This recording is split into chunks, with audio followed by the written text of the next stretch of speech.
cimeira do G7, o grupo das economias mais independentes do mundo, que decorre neste fim de semana em Hiroshima, Japão. Está prevista esta cimeira para 19 a 21 de maio, isto é, ontem, sexta-feira, até 21, amanhã, domingo, 21 de maio corrente. Entre os temas que vão à análise nesta mesma cimeira, o destaque vai para a guerra Rússia-Ucrânia, mas também serão discutidos neste mesmo evento o desarmamento nuclear e a não proliferação. Vão também a debate nesta cimeira que junta as economias como Japão, Canadá, França, Alemanha, Itália, Reino Unido e Estados Unidos de América, a questão do clima, energia e ambiente, mas também será discutida a alimentação a nível do mundo. Para fazermos a análise a este evento, cimeira do G7, cimeira na qual está também convidado o presidente da Ucrânia, Volodymyr Zelensky, que apareceu mesmo com expectativas para a paz face à guerra que se vive no seu país. Contamos com Amat Kazmiro. Amat Kazmiro é analista de política internacional e vai participar aqui no Noite Informativa através de plataformas virtuais. Muito boa noite, Amat Kazmiro. Bem-vindo aqui ao Noite Informativa. Já avançava aqui alguns pontos que vão ao debate nesta cimeira do grupo de países de economias mais independentes do mundo. Falamos do Japão, Canadá, França, Alemanha, Itália, Reino Unido e Estados Unidos de América. A olhar para este conjunto de temas, a guerra russo-ucraniana, o desarmamento nuclear e a não proliferação, mas também questões de clima, ambiente e energia e ainda a questão da alimentação, qual é a pertinência de serem estes os temas que vão à análise? O que é que justifica? Qual é o contexto que justifica que estas economias estejam juntas, estejam reunidas para discutir estes pontos? Obrigado pelo convite, obrigado pela oportunidade de discutir acerca desses assuntos. Bem, a pertinência de termos esses temas em discussão demonstra que esses países estão atentos ao desenvolvimento dos assuntos internacionais que nos remetem à mesma discussão dos aspectos relacionados à energia, às mudanças climáticas, à segurança internacional. Por exemplo, quando nós falamos das mudanças climáticas, vamos lembrar que nós estamos a caminhar a passos largos para a conclusão, em termos temporais, da Agenda 2030 para o Desenvolvimento Sustentável. Isso é a agenda que incutiu, no contexto das discussões internacionais, a ideia e importância de os Estados fazerem esforços para combater as mudanças climáticas. E essa agenda foi inicialmente discutida em 2015 e teve a duração, aliás, terá a duração de 15 anos. Já estamos nesse período, vamos até 2030. E o assunto relativo à segurança é demonstrado pelo convite mesmo à participação do encontro ao líder ucraniano Zelensky, por estar a liderar um país que está em situação de guerra, uma guerra que preocupa não só a região da Europa onde acontece a guerra, mas também todo o sistema internacional. E esses países se percebem na vanguarda da discussão dos assuntos que preocupam a comunidade internacional. Há de perceber que muitas vezes esses países vão se intitular como comunidade internacional, mesmo que sejam apenas 7 países, por representarem, por um lado, as economias mais desenvolvidas do mundo e, por outro lado, países que historicamente estiveram à frente dos assuntos globais. Então, nessa discussão desses assuntos, pode-se olhar nessa perspectiva. Pois bem, falou aqui, além da guerra russo-ucraniana, de questões ligadas ao clima. Que resultado esperar em relação a questões climáticas, mesmo antes de irmos àquilo que é o ponto mais candente, que é a guerra russo-ucraniana, que tem estado a abalar o mundo? Em relação a questões climáticas, o que esperar em termos de resultado das discussões que vão compor esta cimeira do G7? Essa questão é relativamente pertinente, porque nós percebemos que a guerra russo-ucraniana desafiou as perspectivas de desenvolvimento sustentável, na medida em que alguns dos países estavam na vanguarda do processo de transição climática de energias fósseis para energias ditas renováveis, como o caso da Alemanha, rescindiram de alguma forma esse processo de transição e tendo rescindido, colocaram a questão sobre a viabilidade de uma transição acelerada, uma transição climática acelerada para países em desenvolvimento, por exemplo. Então, essa reunião pode nos oferecer mais elementos para poder responder essa questão sobre até que ponto é pertinente, é viável e é justo para países em desenvolvimento fazerem a transição energética, a transição para o uso de energias menos poluentes. Porque muitos dos assuntos discutidos nessas reuniões que envolvem os países mais economicamente avançados vão influenciar a discussão dos assuntos internacionais nos outros cantos do mundo, incluindo entre os países em desenvolvimento. Então, vai ser importante sabermos sobre o que vai se decidir nessas discussões sobre o clima que vão ter lugar agora com a cimeira da G7, dos grupos dos países mais avançados, que vai ter segunda-feira, para nós podermos perspectivar como é que os países em desenvolvimento vão se posicionar face à transição energética, que é um dos assuntos que preocupa muitos dos países em desenvolvimento, incluindo Moçambique, que é detentor de energias fósseis como o gás natural. E qual é o peso das decisões a virem desta cimeira do G7? Bom, o peso que as decisões advindas da cimeira do G7 têm para as relações internacionais é muito mais simbólico do que material, porque não existe um peso vinculativo, não existe uma relação vinculativa entre as decisões que serão tomadas nas decisões do G7 para os demais países, parte do sistema internacional, parte da comunidade de Estados internacionais. Mas o simbolismo de ter esses países que, por exemplo, são países que participam no apoio ao orçamento de Estado dos países em desenvolvimento, que participam nos projetos de desenvolvimento em diferentes continentes que precisam ou que demonstram haver necessidade dessa participação estrangeira. Então, por serem esses países os principais dadores internacionais, por serem esses países os principais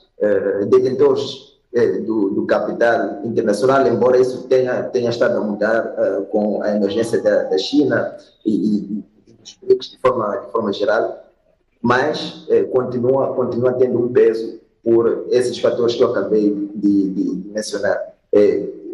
O fato de termos os Estados Unidos da América, termos a União Europeia como um convidado regular para as reuniões do G7, termos o Japão, a França, a Itália e a Alemanha, que são países que estruturam parte da economia internacional, faz com que essas decisões tomadas nesse fórum tenham alguma importância.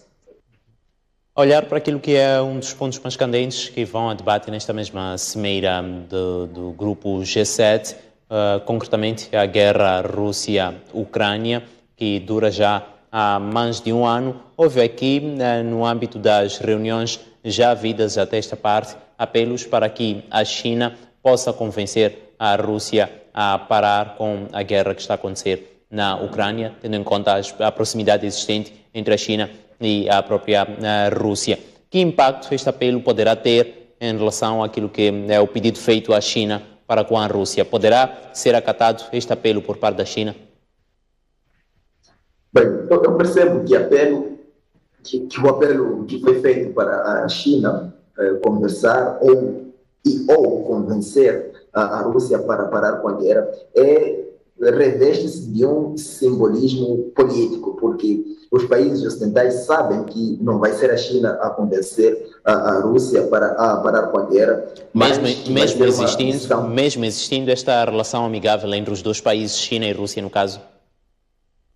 Pois, eu vou relacionar a questão que faz que é pertinente com a visita que o presidente Xi Jinping fez à Rússia há poucos meses. E nessa visita, Xi Jinping manifestou a ideia de não ingerência, que é um dos princípios que estruturam a política externa da China. Há de perceber que a China desde 79, que a conhecemos como um país extremamente emergente em termos econômicos, definiu para si um princípio político de relações internacionais, um princípio político de política externa de não ingerência nos assuntos externos dos outros Estados.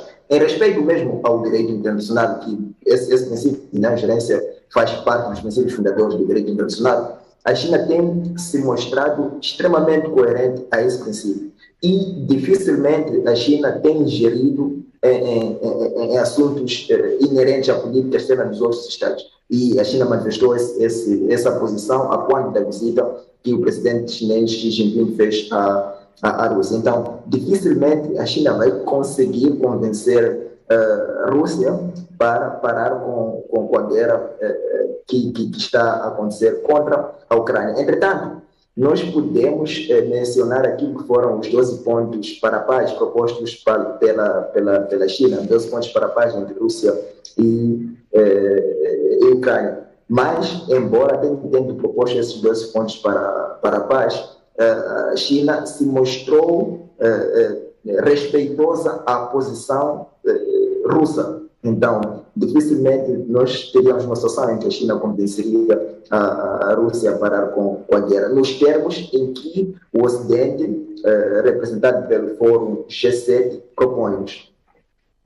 Este apelo para que a China possa convencer a Rússia a abandonar a guerra com a Ucrânia acontece depois de o presidente brasileiro Lula da Silva, num conjunto de visitas que fez a vários países, ter proposto alguma mediação à guerra entre a Rússia e a Ucrânia, e esta mediação, de acordo com Lula da Silva, seria feita pelo próprio Brasil, mas também China era um dos países que sugeria da Silva que fosse um dos mediadores do conflito Rússia-Ucrânia. Este conjunto de apelos, que influência pode ter? Pode haver aqui alguma luz, mesmo na sequência de serem vários apelos para que haja aqui alguma negociação para a paz? Pode haver aqui alguma luz para que esta guerra possa ter um fim à vista?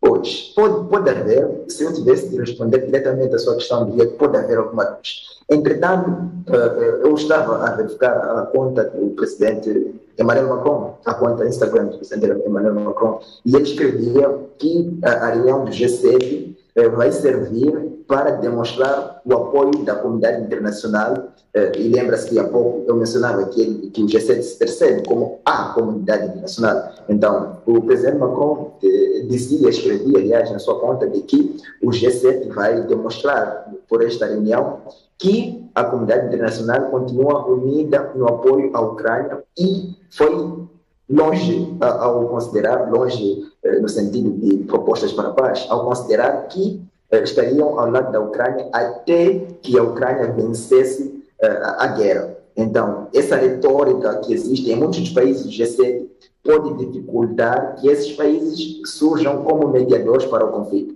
Mas faz bem mencionar os apelos do Brasil, por exemplo, que está numa posição de menos envolvimento quanto a uma ou outra parte. Se for a perceber, os países do G7 posicionam mais a favor da Ucrânia ou de uma solução pacífica que beneficie a Ucrânia do que de uma solução pacífica neutra ou com mais benefícios para a Rússia. Entretanto, Brasil, China, Turquia, Irã, eventualmente, são países que podem oferecer uma solução mais sustentável, mais neutra, mais acolhedora dos dois lados do conflito.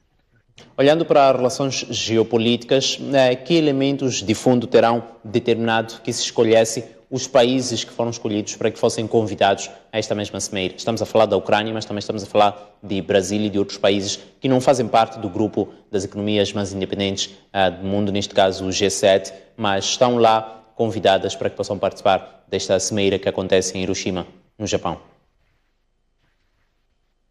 Pois, a participação dos países que não fazem parte do G7 demonstra a importância, como bem usou o termo geopolítica, a importância geopolítica que esses países tem a nível do sistema internacional. Isso é a importância geográfica, mas também política, e incluindo nessa relação entre geografia e política, a relação de poder que esses países têm com os outros países. Há de perceber que o Brasil é dos países mais, se pudermos emprestar esse termo, importantes da América Latina. Índia é dos países mais importantes, com toda a ressalva que existe com esse termo importância, dos países que existem na Ásia. Então, esses países demonstram a importância que os mesmos têm nas suas zonas geográficas. E tendo esses países discutindo assuntos globais com o grupo dos 7 países mais industrializados do mundo, ajuda aos países do G7 em conseguir, de alguma forma, uma legitimidade sobre as decisões que vão surgir deste encontro. Há aqui acontecimentos antagônicos à margem desta mesma cimeira. Falamos do endurecimento de sanções contra Moscou, o encontro entre o primeiro-ministro da Índia e o presidente da Ucrânia, Volodymyr Zelensky, e ainda as expectativas de paz por parte de Zelensky após manter vários encontros. Como interpretar estes acontecimentos que são antagônicos, tal como já fazia referência? Bem, essa divergência de acontecimentos face a uma convergência de espaço geográfico e de atores políticos nos demonstra que mesmo no seio do grupo G7 as opiniões não são unidimensionais face a possibilidade de resolução dos diversos assuntos que afetam a comunidade internacional. Então, quando nós temos esses diferentes assuntos a serem tratados, assuntos que aparentemente nos parecem antagônicos e de alguma forma, em termos de fundo e conteúdo, são antagônicos, a serem tratados na cimeira do G7, nos demonstra que dentro do G7 existem diferentes perspectivas para a resolução dos problemas globais. E é um aspecto que deve ser valorizado e talvez é uma evidência de que dentro do grupo dos 7 países mais industrializados do mundo já começam a existir perspectivas que não advém do pensamento do grupo, mas são mais centradas a cada Estado que está representado no G7. Estes eventos que têm acontecido nesta mesma cimeira que junta as economias mais independentes, neste caso conhecidas como o grupo G7, há aqui situações de, por um lado, termos os apelos para o fim da guerra Rússia-Ucrânia, por outro, as sanções contra a Rússia. Qual é o rácio destas situações que são divergentes entre elas e que implicações podem ter em relação a esta mesma guerra? Falava antes daquilo que são os apelos e questionava ali em relação à possibilidade de haver aqui alguma luz para o fim desta mesma guerra. Entretanto, há sanções que são contra a Rússia, que é o país que está envolvida nesta mesma guerra. Implicações de forma geral, olhando também para este lado de sanções que são reforçadas contra a Rússia. De novo, uma pergunta extremamente interessante e importante para nós percebermos o desenvolvimento dos acontecimentos que nos levaram e nos levam para a G7, para a cimeira G7 no Japão, em Hiroshima. Porque quando fala das sanções que são aplicadas contra a Rússia, principalmente pelos países membros do G7 ou parte do G7, sendo um fórum G7, vamos perceber que essas sanções não contribuem para a solução pacífica do conflito. Então, quando coloca a questão das sanções e relaciona com as implicações, é uma questão que nos remete a, de alguma forma, percebermos certa incongruência do grupo dos países mais desenvolvidos do grupo dos G7. Isso por quê? Porque quando nós aplicamos, referindo ao grupo G7, aplicamos as sanções contra a Rússia, o que isso desencadeia é uma reação defensiva por parte da Rússia, no sentido de que vai defender-se contra os países que estão a aplicar essas sanções. E dificilmente esses países vão ter a capacidade de negociar de forma cordial com a Rússia para que se chegue ao fim do conflito. Talvez seja por isso que, um ano depois do conflito, ainda não demos passos significativos para a paz, senão o período inicial do conflito, por aí, dois meses, no intervalo de 2 meses depois do conflito, quando houve as negociações entre Rússia e Ucrânia, mas depois foram fadadas ao sucesso pela ingerência do Reino Unido. Então, a aplicação de sanções por parte dos países que fazem parte do G7, como o caso da França, como o caso dos Estados Unidos, como o caso da Alemanha, e não só a aplicação das sanções, como o apoio moral, político e material que esses países oferecem à Ucrânia, faz com que esforços da paz, esforços para a paz que esses países possam ter, fiquem dificilmente conduzidos para o sucesso. E eu havia de expor o exemplo de que para esta cimeira foi convidado o líder ucraniano e não foi convidado o líder russo. Mas era uma oportunidade, eventualmente, de ter os dois líderes para demonstrar que os países do G7 estão comprometidos com a paz e não estão unicamente comprometidos com o apoio ideológico, político, militar à Ucrânia. E como é que a Rússia deverá encarar a presença de países de algum modo aliados a si? Tal é o caso da China, que é um país que, em relação às sanções à Rússia, preferiu manter a distância, numa reunião em que boa parte dos presentes é pelo fim da guerra, mas mais a favor ou em benefício da Ucrânia. Pois. De novo, uma pergunta que nos deixa com muito por refletir. Porque se China, Índia e Brasil, que são países que, juntamente com Rússia, fazem parte do que nós chamamos BRICS, Fórum BRICS, que inclui Brasil, Rússia, Índia, China e África do Sul, se esses países têm um pensamento de construção de uma ordem multipolar juntamente com a Rússia, estão presentes na cimeira do G7, a princípio, isso nos traz uma ideia inicial de eventual traição. Mas, quando nós analisamos o tipo de relações que esses países têm uns com os outros, vamos perceber que não existe uma relação de dependência extrema em termos de alinhamento político ou uma relação mesmo de sobre-alinhamento, como é o caso dos países do G7. Há de perceber que esses países, China, Índia, Brasil, África do Sul, por exemplo, fizeram historicamente parte do que nós consideramos países não alinhados. É uma terminologia de uma organização que surgiu no contexto da Guerra Fria, mas que, de forma evolutiva, manteve esses princípios de não alinhamento. Isso significa que são países que vão negociar, vão aliar-se ou coligar-se com os outros países que eles percebem ter objetivos mútuos em determinadas áreas. Então, esses países não estão presos a alianças ideológicas e essa característica, essa qualidade de não estarem presos a alianças ideológicas é manifesta mesmo pela presença no G7, porque se estivessem presos a amarras ideológicas, provavelmente não estariam em respeito a um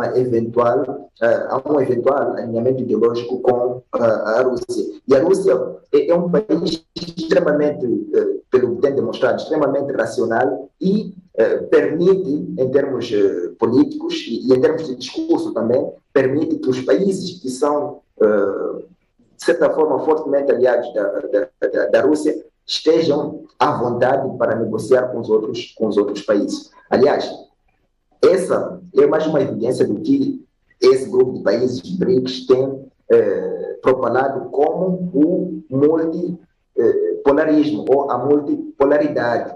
a multipolaridade que vai significar a existência de múltiplos polos de poder, não apenas um único polo de poder. Então, eu olho para a presença desses países que são países, se podemos usar, amigos da Rússia, nesse fórum de países que podemos também considerar inimigos da Rússia, como uma situação que demonstra pragmatismo desses países também da Rússia e demonstra também a vontade de não aliamento e multipolaridade que esses países defendem.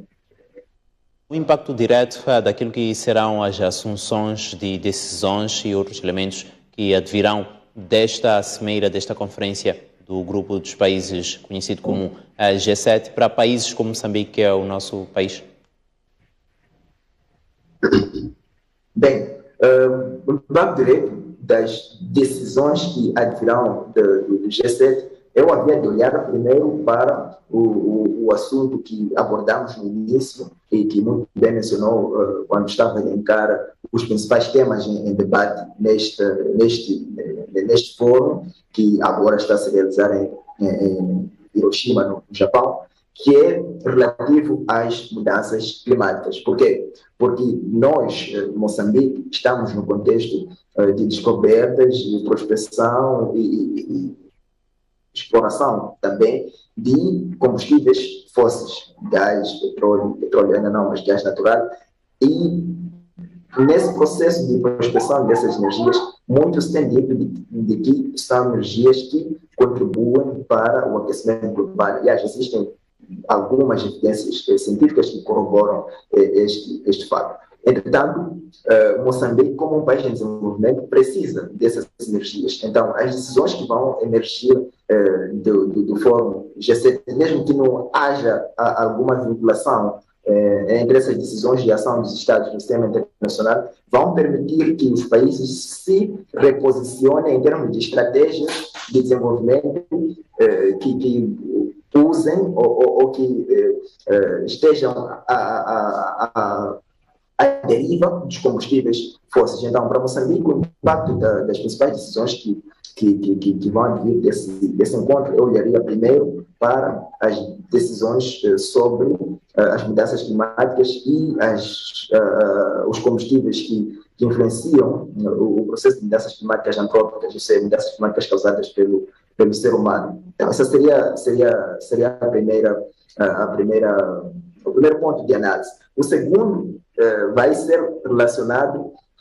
ao conflito entre Rússia e Ucrânia. Como nós temos percebido, Moçambique tem coerentemente a sua história de política externa se posicionado como um país neutro face ao conflito Rússia-Ucrânia. Isso é, Moçambique não apoia nem a Rússia nem a Ucrânia, e é por uma solução pacífica dos conflitos internacionais, incluindo o conflito russo-ucraniano. Então, as discussões sobre esse conflito que vão ocorrer no G7 vão merecer atenção de Moçambique para ver como é que Moçambique vai continuar a se posicionar no seio, por exemplo, do Conselho de Segurança das Nações Unidas, onde nós somos membros não permanentes desse órgão, e também no seio da Assembleia Geral das Nações Unidas, que somos membros de pleno direito, e também no seio da União Africana, a organização regional que fazemos parte. Então, nós podemos ter esses dois polos de análise para perceber os impactos das decisões que vão advir do G7 para Moçambique. Primeiro, atenção para as questões relacionadas às mudanças climáticas, porque somos produtores de energias fósseis. Segundo, atenção para as discussões relativas ao conflito russo-ucraniano, porque estamos no Conselho de Segurança das Nações Unidas como membro não permanente e fazemos parte daqueles 15 países, 5 permanentes e os outros 10 não permanentes, que lideram a discussão de assuntos de paz e segurança a nível internacional. Pois bem, muito obrigado a Amadi Casimiro por esta análise em relação à cimeira do grupo dos países conhecido como G7, que é o grupo de países de economias independentes. A reunião esta que está a acontecer em Hiroshima, no Japão, e que junta estes países, mas também há países convidados, tal é o caso da Ucrânia, um país que está em guerra com a Rússia. e Amado Casimiro a nos ajudar a compreender o que poderá sair daquele encontro, mas também a importância deste mesmo encontro para a guerra que está a acontecer entre a Rússia e a Ucrânia e as perspectivas de paz que num primeiro momento até foram trazidas pelo próprio líder da Ucrânia, Volodymyr Zelensky, que está em Hiroshima para participar desta mesma cimeira. Agradecemos a Amado Casimiro, analista de política internacional, mas também queremos agradecer a si que esteve a acompanhar-nos aí a partir de casa. Fazemos votos para que tenha um ótimo sábado, bom descanso e bom fim de semana.